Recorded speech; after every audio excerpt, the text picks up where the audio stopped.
Point समझना है। बेटा तुम खड़ी क्यों हो क्लास में? सीट नहीं मिल रही, आगे आ जाओ, थर्ड लाइन में आ जाओ, थर्ड लाइन में बैठा लो बेटा इसको। फिर तेरी बहन को जब कोई कहेगा यहाँ आके बैठ जा, फिर अच्छा लगेगा? थोड़ा लिमिट में रहना चाहिए ना। बैठ जाओ बेटा। चलो अपने देखो, अपने व्यवहार को ऐसा रखो जैसा तुम दूसरे के साथ करो, तुम्हारी बहन के साथ वही होगा।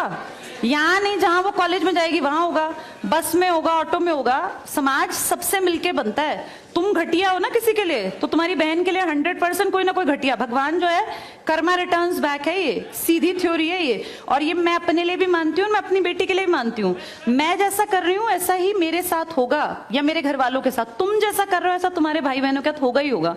हम किसी भी बेटी के साथ गलत करेंगे ना, तो अपने आप को इसके लिए तैयार रखना कि मेरी बहन भी पढ़ने निकलेगी। आज छोटी है तो कल निकलेगी। चाचा की बेटी, मामा की बेटी, ऐसा नहीं कोई घर में रिश्ते ही ना हो, माँ भी तो होगी। जैसा तुम कर रहे हो ऐसा तुम्हारी माँ के साथ जरूर घटित हुआ होगा। अब तुम कर रहे हो। बड़े अच्छे कई एड्स हैं, उसमें एक जवान लड़का ना सीटी बजा रहा होता है, तो उसकी माँ, देखा तुम लोगों ने वो, उसकी माँ कहती है बेटा मत कर। तुम्हारी उम्र का था वो लड़का, उसकी माँ लगा लो मेरी एज की, मुझसे 2-4 साल बड़ी होगी, क्योंकि जो बच्चे 20 के हैं उनके माँ 40-45, उनकी माँ 45 साल तक की होती हैं।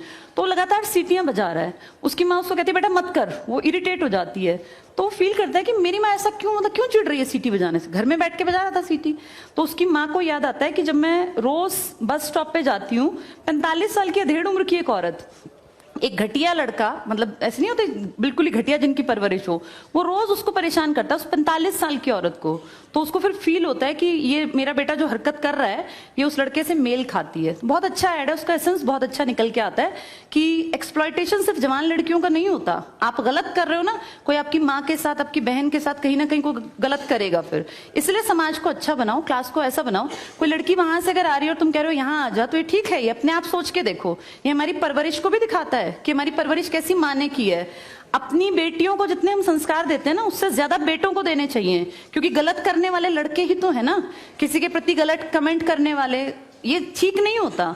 इतने काबिल बनो कि कोई तुम्हारे साथ बैठना चाहे। तुम्हें ये कहना पड़ रहा है कि यहाँ के बैठ जाओ, तुम कोई वो छिछोरे 70-80 के दशक के लड़के थोड़ी ना हो, पढ़े लिखे 21वीं-22वीं सदी के लड़के बैठे हो। तुम कोई बच्चे नहीं हो। अब अपने व्यवहार को इतना अच्छा बनाओ, क्योंकि जब गलत बात बोलो ना तो ये सोच के बोलना कि मेरे घर में जो औरत है ना उसको ये सहना पड़ रहा है कहीं ना कहीं।